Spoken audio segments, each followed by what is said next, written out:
Friends, welcome back to my channel. ఇవాళ నేను నీళ్ళ చారు ఎలా పెట్టాలో చేసి చూపిస్తాను. దానికి కందిపప్పు కానీ టొమాటోలు కానీ అవసరం లేదు. గిన్నెలోకి నేను 1 గ్లాస్ నీళ్లు పోస్తున్నాను. 2 టీ స్పూన్ చింతపండు రసం, ఉప్పు, పసుపు, 1.5 టీ స్పూన్ చారు పొడి కూడా వేస్తున్నాను. చారు పొడిది ఎలా చేయాలో డిస్క్రిప్షన్ బాక్స్లో లింక్ పెట్టాను, చూడండి. చిక్కగా అనిపిస్తే 1/2 గ్లాస్ నీళ్లు కలిపాను.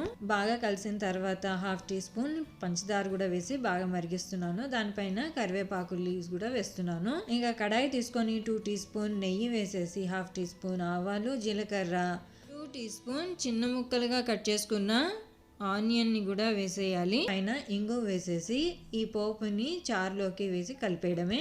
ఆ తర్వాత పైన కొత్తిమీర కూడా వేసేస్తే అయిపోయింది. దీన్ని నీళ్ళ చారు అని అంటారు. నా వీడియో నచ్చితే లైక్, షేర్ అండ్ సబ్స్క్రైబ్. మళ్ళీ వేరే వీడియోతో కలుస్తాను. అప్పటి వరకు బాయ్.